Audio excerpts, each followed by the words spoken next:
Bom, pessoal, então seguindo aqui o que a gente vinha trabalhando, o próximo passo para a gente começar a entender como funciona aqui a programação no Java é entender o que são variáveis, né, e quais os tipos mais usados, vamos dizer assim. Então, uma variável em Java, ou seja, qual for a linguagem, mas o conceito de variável em si é algo que, como o nome já diz, pode se variar, né? Então, pode receber valores diferentes. Dentro do Java, a gente tem alguns tipos mais utilizados, que é o tipo int para números inteiros, ou seja, eu quero armazenar a idade da pessoa. A pessoa não tem 5,42 anos, né? Ela tem 5 anos, tem 12, tem 23 anos, tem 12 anos e assim por diante. Eu tenho um outro tipo, que aí sim é para números que tenham casas decimais, que é o tipo float, certo? Então, no caso do tipo float, eu posso usar para, por exemplo, calcular a nota de um aluno. O aluno tirou 7,5 na nota. Posso utilizar também para alguns valores que não precisam de uma precisão tão alta. E eu tenho também outro tipo, que também consegue armazenar essas informações de casas decimais, que é o double. Então, você diz, pô, mas qual a diferença de usar o float ou usar o double se eles armazenam a mesma informação? A diferença é que o tipo float, ele consegue armazenar até uma certa quantidade de casas decimais. Já o double, ele consegue uma maior quantidade de casas decimais, então a precisão dele é um pouco mais alta que a do tipo float. No cenário que a gente vai estar trabalhando aqui, tanto o float quanto o double não vai impactar em nada, tá? E seguindo aqui em um outro tipo, que é o tipo string, tá? Então, o que é que guarda o tipo string? O tipo string guarda tudo o que é texto, né? Seja você queira armazenar o nome de uma pessoa, queira colocar alguma frase na sua aplicação, então o tipo dela vai ser string.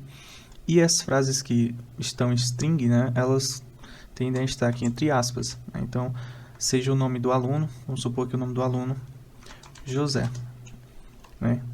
Então, as strings são para nomes, para frases, para palavras, tá? E aqui a gente vai conseguir usar um pouco aqui das variáveis no caso. Né? Primeiro vamos pensar aqui o que a gente vai fazer, tá? A gente precisa de um sistema que vai receber o nome do aluno, 3 notas e por fim vai calcular a média e dar o resultado da média. Então o que a gente precisa fazer? A gente precisa declarar uma variável que receba o nome do aluno, que receba as 3 notas do aluno e por fim calcular a média. Como é que funciona uma declaração de variável em Java? Primeiro vai ser o tipo, certo? Depois o nome da variável, certo? Você vai colocar o igual aqui, que no caso da programação a gente fala que é recebe, né? Ou seja, essa variável que a gente acabou de criar vai receber aquele valor. E por fim a gente coloca aqui o valor que a gente quer, tá? Então, como eu já expliquei para vocês, desses 3 tipos que a gente tem aqui mais comuns, se por acaso eu vou declarar uma variável para o nome da pessoa, qual desses 3 tipos a gente deveria usar? String, float ou inteiro? Né? Como a gente viu, né, a gente utiliza string para nome. Então aqui vai ser o tipo. Então o tipo vai ser o tipo string. Esse é o tipo da minha variável. Que nome é que eu vou dar para minha variável, seguindo, né, esse mapa aqui que a gente fez, né? Então, a gente vai guardar o nome, então vai ser nome. Então, tipo, o nome da variável, que vai ser nome, igual, né, que vai dizer que recebe, e qual é o valor que essa variável vai armazenar. Vai ser o nome do aluno, e o nome do aluno é José. E por fim, a gente sempre coloca ponto e vírgula para encerrar essa instrução, tá? Após guardar o nome do aluno, a gente vai precisar armazenar as 3 notas do aluno.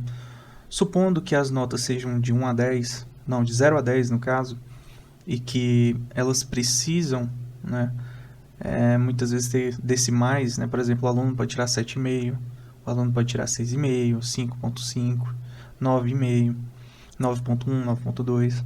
Qual daqueles 2 tipos, né, que sobrou faz mais sentido? A gente usar um tipo inteiro ou um tipo fracionado aqui, né, que seria o float ou o double. Com certeza faz mais sentido usar float ou double. Então a gente vai seguir essa mesma cartilha aqui. Então a gente primeiro declara o tipo. Então nesse caso a gente vai usar aqui o tipo double, por exemplo, que ele consegue armazenar um número que tenha casas decimais E além disso, ele consegue, né, abranger mais casas decimais, aguenta uma quantidade de números bem maiores que o tipo float. Tá? Então a gente vai declaramos aqui o tipo, vai ser double, o nome vai ser nota 1, e aqui a gente já vai colocar o valor. Então vamos supor que ele tirou uma nota boa, tirou 9.5, tá? E aí a gente vai guardar a nota 2, já tem até aqui uma cola, né, aqui, nota 2, e aí na nota 2 ele tirou 7, tá? E na nota 3, o aluno tirou 9.75, por exemplo. Tá? E qual é a nossa ideia? A nossa ideia seria fazer a média dessas notas, né? E por fim mostrar. A gente podia simplesmente já retornar a média aqui. Então como é que a gente faz para escrever, né? A gente coloca system.out.println, tá? E aqui a gente vai colocar que o aluno mais o nome, certo? E aqui abaixo a gente pode fazer o cálculo da média. Só que não é interessante a gente fazer esse cálculo da média aqui diretamente no print. Por quê? Porque muitas vezes a gente vai utilizar essa informação para realizar outros procedimentos. Tá? Por enquanto a gente vai dar o resultado da média aqui, mas depois a gente pode melhorar isso. Então eu vou ter aqui, ó. Então qual é o valor da média? Nada mais é do que a nota 1, certo? Mais a nota 2, mais a nota 3, certo? Isso tudo dividido por 3, certo? Então coloquei aqui entre parênteses, por quê?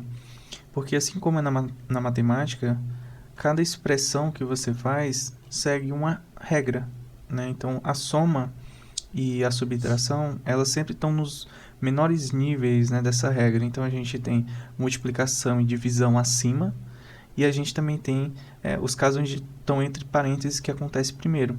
Então nesse caso aqui eu estou obrigando a primeiro fazer a soma para depois fazer a divisão, tá? E aqui a gente pode fazer o teste aqui, vou dar play. Então é para mostrar o nome do aluno e depois a média. Então aqui ele mostrou aluno José, a média 8.75, certo? E aí, no próximo vídeo, a gente vai ver como trabalhar, né, com essas variáveis e fazer fluxos condicionais. Por exemplo, se o aluno ficou com a média acima de 7, ele está aprovado. Se ficou entre 5 e 7, esse aluno está de recuperação. E se ficou abaixo de 5, ele está reprovado.